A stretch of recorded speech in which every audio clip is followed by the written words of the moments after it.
of the willing.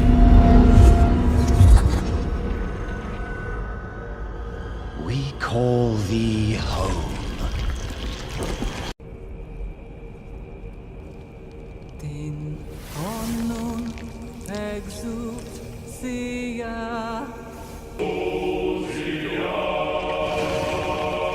اے جنوں اور انسانوں کی جماعت، کیا تم میں سے ہی پیغمبر نہیں آئے تھے جو تمہیں ڈراتے تھے اس دن کے عذاب سے جس دن مہلت نہ دی جائے گی اور ہر چیز کا حساب لیا جائے گا۔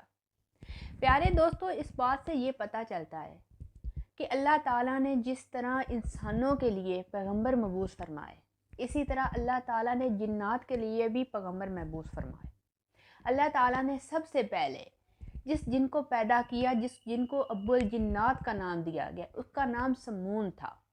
حضرت آدم علیہ السلام کی پیدائش سے تقریباً 40,000 سال پہلے اللہ تعالیٰ نے سمون نامی جن کو پیدا کیا، تو اللہ تعالیٰ نے اس کو آگ کے ایک بہت بڑے شعلے سے پیدا فرمایا۔ بعض کتاب میں یہ درج ہے کہ پہلے جن کا نام مارج تھا، لیکن زیادہ تر روایات یہی ہیں کہ پہلا جو جن تھا جسے ابو الجنات بھی کہا جاتا ہے، اس کا نام سمون تھا۔ جس طرح انسانوں کے اندر صحیح اور غلط کی تمیز ہے، بالکل اسی طرح جنات کو بھی پتہ ہے کہ صحیح کیا ہے اور غلط کیا ہے، کون سا رستہ حق کا ہے اور کون سے رستے پہ چل کے وہ جنت تک پہنچ سکتے ہیں۔ سمون جن کو جب اللہ تعالیٰ نے پیدا فرمایا تو اللہ تعالیٰ نے اس سے سوال کیا کہ تمہیں کیا چاہیے، تو اس نے کہا کہ میری اولاد کبھی بھی بوڑھی نہ ہو، وہ مرے بھی تو جوان حالت میں مرے۔ تو اللہ تعالیٰ نے اس کی یہ دعا قبول فرمائی۔ کوئی بھی جن جب مرتا ہے تو وہ جوان حالت میں ہی مرتا ہے، خواہ وہ بچہ ہو بوڑھا ہو۔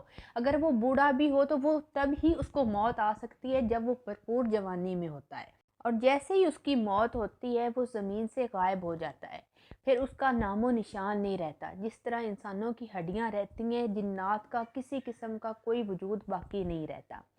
پھر اللہ تعالیٰ نے اس سمون نامی جن کی ایک عورت کو پیدا کیا جس کا نام مرجع تھا۔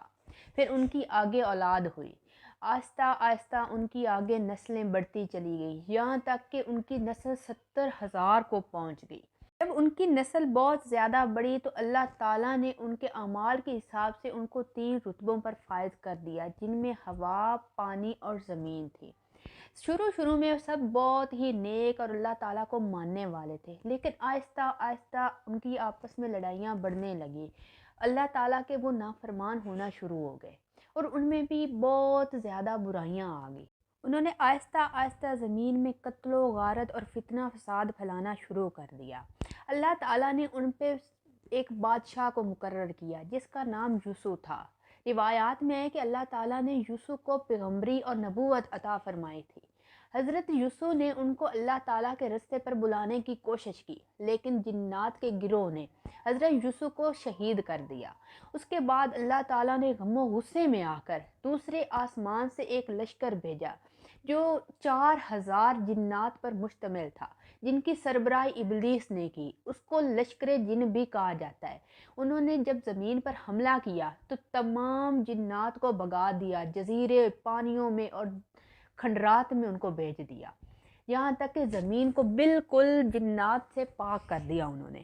لیکن بہت سے مفکرین کا یہ ماننا ہے کہ حضرت یوسف کو صرف بادشاہت ملی تھی، وہ نبی نہیں تھے۔ اللہ تعالیٰ نے ان کو نبوت کے عہدے پر فائز نہیں کیا تھا، جبکہ پہلے پیغمبر جن کو اللہ تعالیٰ نے باقاعدہ جنات کی طرف پیغمبر بنا کر بھیجا تھا، ان کا نام حضرت عامر بن عمیر بن حجان تھا۔ ان کو جنوں کے ایک گروہ نے شہید کر دیا جب انہوں نے نبوت کی دعوت دی اور حق کے رستے پر بلایا، تو جنات کے گروہ نے اسے بری طرح مارا پیٹا اور یہاں تک کہ شہید کر دیا۔ پھر اس کے بعد اللہ تعالیٰ نے اپنے دوسرے پیغمبر جن کا نام سعید بن مالک بن الحجان تھا، اللہ تعالیٰ نے اس کو جنات پہ پیغمبر مقرر کیا، لیکن جنات کے گروہ نے اس کو بھی شہید کر دیا۔ ان 800 سالوں میں اللہ تعالیٰ نے بہت زیادہ جنات پیغمبروں کو بھیجا، جن میں بلیغا، چلپا نیس، جان اور کئی زیادہ پیغمبر تھے، لیکن اللہ تعالیٰ نے جب ہی کوئی پیغمبر جنات کی طرف بھیجا انہوں نے اس کو شہید کر دیا۔ اس 800 سال کے عرصے میں انہوں نے تقریباً 800 پیغمبروں کو بری طرح مارا اور شہید کیا۔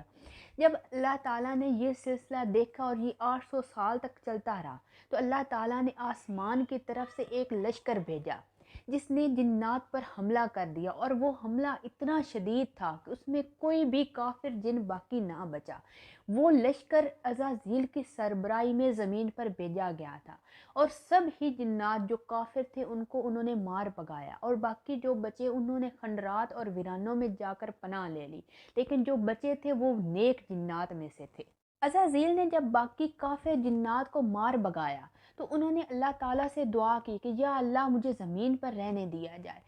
چونکہ وہ بہت زیادہ عبادت گزار تھا تو اللہ تعالیٰ نے اس کی دعا کو قبول فرما لیا اور اسے زمین پر رہنے کی اجازت دے دی۔ یوں جب وہ زمین پر رہنے لگا تو آہستہ آہستہ اس کی آگے نسل بڑھنا شروع ہو گئی، لیکن اس کی عبادت گزاری کی وجہ سے اللہ تعالیٰ نے آسمانوں، جنت اور یہاں تک کہ جنت کے تمام دروازوں تک ان کو مکمل رسائی دی ہوئی تھی۔ وہ زمین کے ساتھ ساتھ آسمانوں پر بھی جا سکتا تھا۔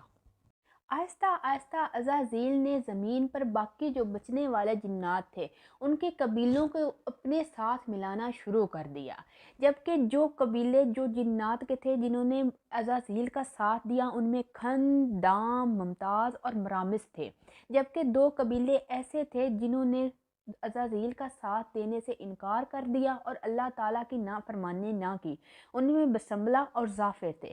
جبکہ بعض مورخین کا کہنا ہے کہ جو عزازیل تھا وہ بھی جنات کی ہی نسل میں سے تھا، اور اس نے جنات کی ہی ایک لڑکی بلوجان سے شادی کی تھی، جس سے اس کی آگے بہت زیادہ نسلیں بڑھی تھیں، ان کے آگے بہت زیادہ بیٹے، بیٹیاں، پوتے اور بچے پیدا ہوئے تھے۔ جب تمام سرکش جنوں کا خاتمہ کیا گیا تو وہ وقت وہ تھا جب اللہ تعالیٰ نے حضرت آدم علیہ السلام کو تخلیق کرنے کا فیصلہ کر لیا تھا۔ حضرت آدم علیہ السلام کی پیدائش کے بعد جنات کی طرف کوئی بھی پیغمبر نہیں بھیجا گیا، جبکہ ان کو یہ حکم دیا گیا تھا کہ جو بھی پیغمبر انسانوں کی طرف بھیجا جائے گا وہ بھی اس کی ہی پیروی کریں گے اور اسی کا ہی حکم مانیں گے۔ لیکن جناتوں کی شر انگیزی اور نافرمانی بڑھتی چلی گئی، یہاں تک کہ اللہ تعالیٰ کے پیارے پیغمبر حضرت سلیمان علیہ السلام نے ان پر قابو حاصل کیا اور ان کو دوبارہ وہیں پر بھیج دیا، انہی کھنڈرات میں جہاں پر ایک بار پہلے ان کو بھیجا گیا تھا۔